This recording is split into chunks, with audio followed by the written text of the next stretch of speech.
Upaya pemerintah memberangus eksistensi perdagangan pakaian bekas impor di tanah air, sejauh ini bisa dikatakan berjalan mulus. Gejolak sosial yang dikhawatirkan tidak terjadi. Situasi ini tampaknya menjadi trigger bagi pemerintah memperluas wilayah penindakan ke bisnis sektor lain yang selama ini diduga merugikan negara, yakni bisnis just tip atau jasa titip. Praktik jasa titip memang marak terjadi karena di beberapa tahun terakhir. Dalam praktiknya, just tip membutuhkan jasa orang lain untuk belanja barang ke luar negeri. Dengan kata lain, pelaku just tip belanja di luar negeri untuk kepentingan mitra bisnisnya. Praktik tersebut menjadi marak karena melahirkan keuntungan. Pasalnya, membeli langsung di luar negeri harga lebih murah ketimbang membeli dari dalam negeri.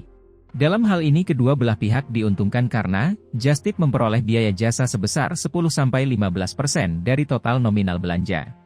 Di sisi lain, si pembeli tak perlu mengeluarkan biaya akomodasi ke luar negeri plus dapat harga murah dari barang yang langsung dibeli di sana. Layaknya bisnis pakaian bekas impor, nasib just tip tampaknya akan setali tiga uang, digulung pemerintah. Direktorat Jenderal Bea dan Cukai Kementerian Keuangan yang mengendus praktik ini, mengeluarkan pernyataan tegas bahwa just tip merugikan negara. Hal tersebut disampaikan langsung oleh Dirjen Bea Cukai Askolani.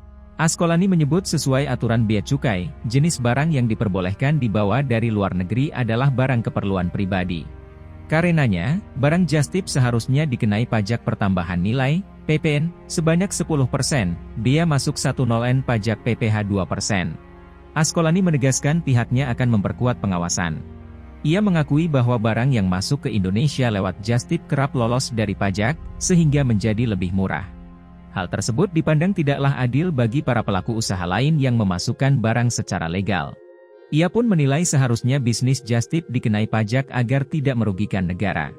Pernyataan Askolani sontak jadi polemik, khususnya di media sosial. Menariknya, banyak yang berkomentar di media sosial mengaku bagian dari UMKM atau usaha mikro kecil menengah yang didukung Presiden Jokowi. Mereka meminta bea cukai tidak mengeneralisasi kewajiban sebagaimana yang disyaratkan terhadap perusahaan-perusahaan besar terkait kewajiban bea masuk dan pajak. Masih aja Pak digrogotin, ya jangan samain sama perusahaan yang import barang gede kali, masih juga mau diambil duit modal yang pas-pasan, just tip bagian UMKM juga kali, kata warganet. Ya kenapa orang bisa pilih just tip? Nah itu PR negara dong. Kalau negara bisa jual produk luar gak mahal, ya orang gak beli pakai just tip, timpal yang lain. Negara berhadapan pada tuntutan akan kesetaraan perlakuan. Regulasi dan kebijakan sepatutnya berlaku umum tanpa pandang dulu.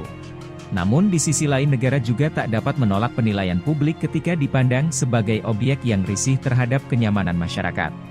Bisnis pakaian bekas dan just tip tak dipungkiri mewakili bisnis yang mampu survive serta eksis di tengah resesi ekonomi, namun kemudian diamputasi negara tanpa dialog dan solusi.